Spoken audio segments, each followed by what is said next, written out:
Chapter 7. Cold Fury. The 3 dark dragons were outside of the barn when Adara returned, feasting on the burned and blackened carcasses of her father's stock. One of the dragon riders was standing near them, leaning on his lance and prodding his dragon from time to time. He looked up when the cold gust of wind came shrieking across the fields, and shouted something and sprinted for the black dragon. The beast tore a last hunk of meat from her father's horse, swallowed, and rose reluctantly into the air. The rider flailed his whip. Adara saw the door of the farmhouse burst open. The other 2 riders rushed out and ran for their dragons. The black dragon roared, and its fire came blazing up at them. Adara felt the searing of heat, and a shudder went through the ice dragon as the flames played along its belly. Then it craned its long neck around and fixed its baleful, empty eyes upon the enemy and opened its frost-rimmed jaws. Out from among its icy teeth, its breath came streaming, and that breath was pale and cold. It touched the left wing of the coal-black dragon beneath them, and the dark beast gave a shrill cry of pain, and when it beat its wings again, the frost-covered wing broke in 2. Dragon and dragon rider began to fall. The ice dragon breathed again. They were frozen and dead before they hit the ground. The rust-colored dragon was flying at them, and the dragon the color of blood with its bare-chested rider.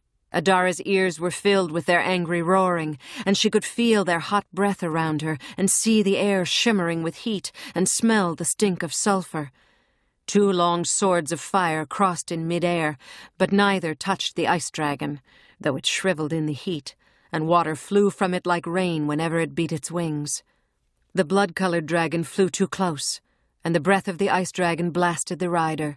His bare chest turned blue before Adara's eyes, and moisture condensed on him in an instant, covering him with frost.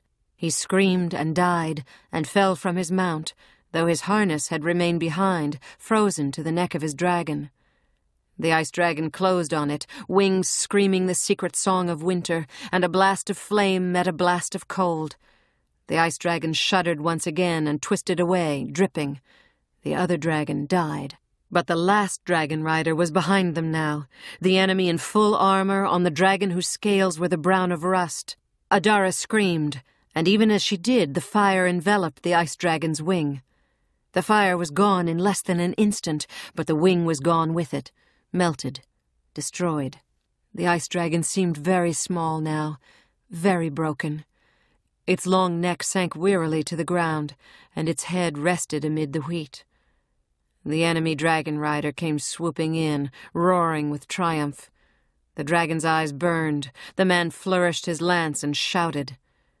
The ice dragon painfully raised its head once more, and made the only sound that Adara ever heard it make, a terrible, thin cry full of melancholy, like the sound the north wind makes when it moves around the towers and battlements of the white castle that stands empty in the land of always winter.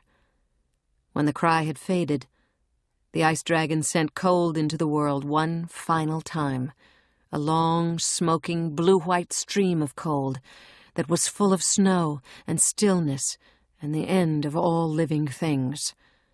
The dragon rider flew right into it, still brandishing whip and lance. Adara watched him crash. Then she was running, away from the fields, back to the house and her family within, running as fast as she could, running and panting and crying all the while, like a 7-year-old. Adara did not know what to do, but she found Terry, whose tears had dried by then, and they freed Jeff and then untied their father. Terry nursed him and cleaned out his wounds. When his eyes opened and he saw Adara, he smiled. She hugged him very hard and cried for him. By night, he said he was fit enough to travel. They crept away under cover of darkness and took the King's Road south. Her family asked no questions then, in those hours of darkness and fear. But later, when they were safe in the south, there were questions endlessly. Adara gave them the best answers she could, but none of them ever believed her, except for Jeff, and he grew out of it when he got older. She was only 7 after all, and she did not understand that ice dragons are never seen in summer and cannot be tamed nor ridden. Besides, when they left the house that night, There was no ice dragon to be seen, only the huge, dark corpses of 3 war dragons and the smaller bodies of 3 dragon riders in black and orange, and a pond that had never been there before, a small, quiet pool where the water was very cold. They had walked around it, carefully, headed towards the road.